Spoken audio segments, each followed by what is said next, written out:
వినిపిస్తోంది. కాల్పుల విరమణ కోసం ఇండియాను సంప్రదించింది పాకిస్తాన్. అజిత్ దోవల్ కు పాకిస్తాన్ ఐఎస్ఐ చీఫ్ కాల్ చేసినట్లు సమాచారం అందుతోంది. ఇక పాకిస్తాన్ పై ఒత్తిడి కొనసాగుతుంది అంటూ కూడా భారత్ ప్రస్తుతం ఈ అంశానికి సంబంధించి డిస్కషన్ జరుగుతున్నట్టుగా మనకు సమాచారం అందుతోంది. పాక్ ఏ చిన్న తప్పు చేసినా మళ్ళీ యుద్ధం మొదలు కాబోతోందా అంటే అవుననే మాట వినిపిస్తోంది. సింధు నది జలాల ఒప్పందం రద్దు ఇంకా అమల్లోనే ఉండబోతోందంటూ కూడా తెలుస్తోంది భారత్ విషయంలో. ఇక పాకిస్తాన్ సోషల్ మీడియా యూట్యూబ్ ఛానళ్ల పైన కూడా నిషేధం కంటిన్యూ కాబోతోంది. పాకిస్తాన్ పౌరుల వీసాల రద్దు నిర్ణయం వెనక్కి తీసుకోవమంటూ కూడా ఇండియా చెప్పుకొచ్చింది. పాకిస్తాన్తో అన్ని రకాల వ్యాపారం వాణిజ్యం పైన కూడా నిషేధం కొనసాగించబోతోంది భారత్. పాకిస్తాన్ విమానాలకు గగనతలం నిషేధం కొనసాగించు ఆ అంశానికి సంబంధించి ఇంకా కంటిన్యూ అవుతుంది. భవిష్యత్తులో ఎలాంటి ఉగ్రచర్యలైనా యుద్ధంగాని ఇన్ఫాక్ట్ పరిశీలిస్తామంటూ భారత్ ఇక్కడ చెప్పిన పరిస్థితి. పాకిస్తాన్తో ఎలాంటి చర్చలు జరపబోమంది భారత్. ఈ అంశానికి సంబంధించి మనం చూసాం. షరతుల ప్రకారమే కాల్పుల విరమణ జరిగింది. మరీ ముఖ్యంగా ఇక్కడ ఒక్కొక్క అంశాన్ని గురించి మాట్లాడుకునే సందర్భంలో మరీ ముఖ్యంగా భారతదేశానికి సంబంధించి కొన్ని షరతులను విధించింది. ఇక్కడేం జరిగింది ఒక్కసారి మిమ్మల్ని వెనక్కి తీసుకెళ్లే ప్రయత్నం చేస్తున్నాను. ఎందుకంటే ఎప్పుడైతే పహల్గామ్ ఘటన జరిగిందో ఆ తర్వాత భారత్ తీసుకున్న ఒక్కొక్క నిర్ణయమై అది కంటిన్యూ కాబోతోంది. ముందుగా ఇండస్ వాటర్ ట్రీటీని కొనసాగించబోతోంది భారత్. ఇక్కడ ప్రధాన కారణం వాళ్లకు నీళ్ళని ఫ్రీగా ఇచ్చిన తర్వాత ఈ పిచ్చి వేషాలు వేయడం మొదలుపెట్టారు. కాబట్టి ఇండస్ వాటర్ ట్రీటీ ఇంకా కొనసాగబోతోంది.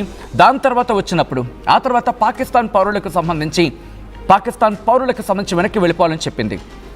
అది కూడా కంటిన్యూ కాబోతున్నట్టుగా తెలుస్తోంది. ఇక అక్కడి నుంచి ఒక అడుగు ముందుకు వేసిన తర్వాత వాణిజ్యం కావచ్చు లేకపోతే వ్యాపారం కావచ్చు రెండు పాకిస్తాన్తో ఇక చల్లవు. ఇక అదే కంటిన్యూ కాబోతోంది. ఇంకా ఇంకొక అడుగు ముందుకేస్తున్న భారత్ ఏం చేస్తుంది, ఇక్కడ పాకిస్తానీలు భారత్లో ఉన్న పాకిస్తానీ మీరు ఇక్కడి నుంచి చలో యాసే నికులు అంది అలాగే పంపించేసింది. సో ఇది కూడా కంటిన్యూ కాబోతోంది. ఇక్కడ ఇంట్రెస్టింగ్ ఏంటంటే నేషనల్ సెక్యూరిటీ అడ్వైజర్ ఇక్కడ ఐ రిక్వెస్ట్ టీమ్ ఒక్కసారి అజిత్ దోవల్కి సంబంధించి మాట్లాడుకునే సందర్భంలో ముందున ఎన్ఎస్ఏ అని కోట్ చేసే ప్రయత్నం చేయండి. నేషనల్ సెక్యూరిటీ అడ్వైజర్ అజిత్ దోవల్కు పాకిస్తాన్ ఐఎస్ఐ చీఫ్ కాల్ చేసినట్లు మనకి సమాచారం ఉన్న నేపథ్యంలో ఒక్కసారి ఒక చిన్న కరెక్షన్ చేసే ప్రయత్నం చేద్దాం. ఎస్, ఎన్ఎస్ఏ అజిత్ దోవల్కు పాకిస్తాన్ ఐఎస్ఐ చీఫ్ కాల్ చేసినట్లు ఇక్కడ కాల్ చేసిన సందర్భంలో కూడా ఎక్కడ రెస్పాండ్ కాలేదు అనే ఒక చర్చ కూడా జరుగుతోంది. సో ఇక్కడ కాస్త ఆ విషయాన్ని కాస్త కీన్గా అబ్జర్వ్ చేసే ప్రయత్నం చేద్దాం. అఫ్కోర్స్ ఇక్కడ కూడా అన్కన్ఫర్మ్డ్ సోర్సెస్ కింద చెప్పుకోవాలి. ఎందుకంటే కనుక పాకిస్తాన్తో మాట్లాడేందుకు భారత్ విముఖత వ్యక్తం చేస్తోంది. రిమెంబర్, ఇది కేవలం అమెరికాతో ఉన్న స్నేహబంధం. ఒత్తిడి కూడా కాదు, మళ్ళీ కోట్ చేసే ప్రయత్నం చేస్తున్నా. ఒత్తిడి కాదు, ఒత్తిడి భరిస్తోంది, ఒత్తిడి ఉంది పాకిస్తాన్ మీది. ఇటు పాకిస్తాన్ ఏ చిన్న తప్పు చేసినా మరి ముఖ్యంగా పాకిస్తాన్ ఉగ్రవాదులు ఒక చిన్న తూటాను పేల్చినా, ఇంకా చెప్పాలంటే ఒక చిన్న టపాకాయ పేల్చింది అనుకుందాం, ఒక చిన్న టపాకాయ భారత్ మీద వదిలే ప్రయత్నం చేస్తుంది అనుకుందాం. ఈసారి భారత్ కొట్టే దెబ్బ అమెరికా కూడా అడ్డు వచ్చే పరిస్థితి ఉండదు. పైగా ఒకవేళ అటువంటి దుశ్చర్యలకు పాల్పడితే దీన్ని అమెరికాకు చూపిస్తే అమెరికన్ యాక్షన్లోకి దిగే అవకాశం ఉంటుంది. అప్పుడేం జరుగుతుంది మీరు అనుకోవచ్చు, ఆ డబ్బులు వచ్చేసిన తర్వాత ఏం జరుగుతుందని చెప్పి. రిమెంబర్, ఒకటి కాదు రెండు కాదు, ఇప్పుడు ఇంటర్నేషనల్ మానిటరీ ఫండ్ ఉంది కదా, అది పెట్టిన ముష్టి వేస్తేనే పాకిస్తాన్ పస్తుల నుంచి పైకి వస్తుంది. ఇప్పటికే మనం వాళ్ళ ఇన్ఫ్రాస్ట్రక్చర్ని డ్యామేజ్ చేశాం, వాళ్ళ ఎయిర్ డిఫెన్స్ సిస్టమ్ని డ్యామేజ్ చేశాం, వాళ్ళ మిలిటరీ ఇన్ఫ్రాస్ట్రక్చర్ని డ్యామేజ్ చేశాం, వాళ్ళ కమాండ్ సెంటర్ని మనం కుప్పకూలు చేశాం. ఇన్ని చేశాం కాబట్టి ఇప్పుడు భయపడుతోంది. ఎందుకంటే రక్షణ వ్యవస్థలు లేవు. ఓ పక్క ప్రధాని కూడా బంకర్లోకి వెళ్ళిపోయాడు. ఇటువంటి పరిస్థితుల్లో పాకిస్తాన్ అమెరికా కాళ్ళు పట్టుకుంది. భారత్ని ఎలాగైనా ఆపే, లేకపోతే మేము చచ్చిపోతాం, మేము బతకలేం అంటూ కూడా చెప్పుకొచ్చిన పరిస్థితి. ఎటువంటి ప్రగల్భాలు పలికారు. న్యూక్లియర్ వెపన్స్ని వాడతారు. తుప్పు పట్టేస్తున్న న్యూక్లియర్ వెపన్ని ఒక్కసారి మీ ఆపరేషన్ థియేటర్స్ ఉంటాయి కదా, వాటిని ఏమంటారు సాధారణంగా ఫోరెన్సిక్ ల్యాబ్స్ అంటూ ఉంటారు. Subject to the correction. వాటికి ఒకసారి పంపించండి, పనిచేస్తున్నా లేదు మీకే తెలిసిపోతుంది. ఆ తర్వాత భారత్ మీద ఉపయోగిద్దరు. కానీ ఏమంటే మాట్లాడితే 1971 నుంచి అనుకుంటా, ఐ థింక్ 1999లోనో న్యూక్లియర్ బాంబు వదులుతాం. ఆపండిరా బాబు, ఆపండి, మీ సోద ఆపండి. ఫస్ట్ మీరు కాళ్ళ బేరానికి వచ్చినప్పుడే మీ పనితనం అర్థమైపోతుంది. గుర్తుపెట్టుకోండి ఒకటి, పాకిస్తాన్ ఈరోజు చర్చల వరకు వచ్చింది కేవలం అమెరికాతో భారత్కున్న స్నేహబంధం నేపథ్యంలోనే. ఇక్కడి నుంచి ఒక చిన్న తూట మీరు పిలిచినా మీకు సమాధానం అమెరికానే చెప్తుంది. ఇక మా వరకు అంత పెద్దగా రావాల్సిన అవసరం లేదు భారత్ చూసుకోవాలనుకుంటే కనుక ఇక పాకిస్తాన్ ఉండదు. మీ సంగతి మీ వాళ్ళే చూసుకుంటారు. మీరు ఇప్పుడు కొట్టుకొచ్చేస్తున్న పరిస్థితి చూసారుగా. ఒక చిన్న భారత్ ఒక 2 రోజులు గట్టిగా మీ మీద కాన్సన్ట్రేషన్ చేస్తేనే మీ ప్రజలే మీ మీదకు తిరగబడిన పరిస్థితి చూశారు. ఈరోజు కొన్ని కండిషన్స్ నేపథ్యంలోనే ఇంకా విషయం ఏంటంటే సోషల్ మీడియా కావచ్చు, లేకపోతే యూట్యూబ్ ఛానల్స్ మీద కావచ్చు, పాకిస్తాన్కి సంబంధించి వాటి మీద కూడా భారత రెస్ట్రిక్షన్స్ కొనసాగబోతున్నాయి. వారికి బ్రేక్ అయినప్పటికీ కూడా కండిషన్స్ మాత్రం అప్లికేబుల్లోనే ఉన్నాయి. ఇక్కడ భారత్ పెట్టిన కండిషన్స్ ఏంటి, ఆల్రెడీ గతంలో ఉన్నవి అవే కంటిన్యూ అవుతున్నాయి. ఐ థింక్ ఆ కండిషన్స్ మాత్రం ఇంకా అలైవ్లోనే ఉండబోతున్నాయి. మా ప్రతినిధి రామ్దాస్ దగ్గరికి వెళ్ళే ప్రయత్నం చేస్తున్నాను. రామ్దాస్, ఎటువంటి కండిషన్స్ ఉండే అవకాశం ఉంది? ఇప్పుడు భారత్ పెట్టిన కండిషన్స్కి అమెరికా మధ్యవర్తిత్వం ఉంది కాబట్టి ఆ ప్రతి కండిషన్ అమెరికాకు తెలుస్తుంది. సో పాకిస్తాన్ ఎటువంటి సిచ్యువేషన్ ఉందనుకోవాలి? నిజంగా కండిషన్స్కి అఫ్కోర్స్ ఒప్పుకుంటుంది, ముందు వీటికి కట్టుబడి ఉంటుంది అనుకోవాలా పాకిస్తాన్?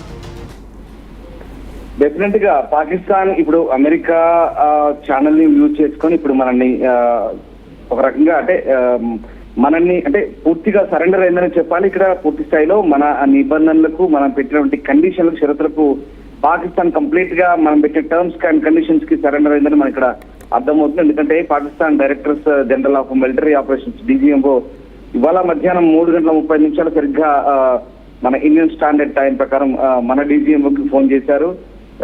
సాయంత్రం 5 గంటలకి ఓవరాల్ గా ఇప్పుడున్నటువంటి ఈ ఉద్రిక్తతలు ఆర్మీ పరంగా కానీ, గగనతలంలో కానీ, భూమిపై కానీ ఉన్నటువంటి కాల్పులు అన్ని కూడా సైనిక చర్యలు నిలిపాయని ఇరుపక్షాల మధ్య ఒప్పందం కుదిరినట్టుగా తర్వాత మన ఎక్స్టర్నల్ అఫైర్స్ మినిస్ట్రీ సంబంధించినటువంటి విక్రమ్ మిస్త్రీ మీడియా బ్రీఫింగ్ లో చెప్పారు.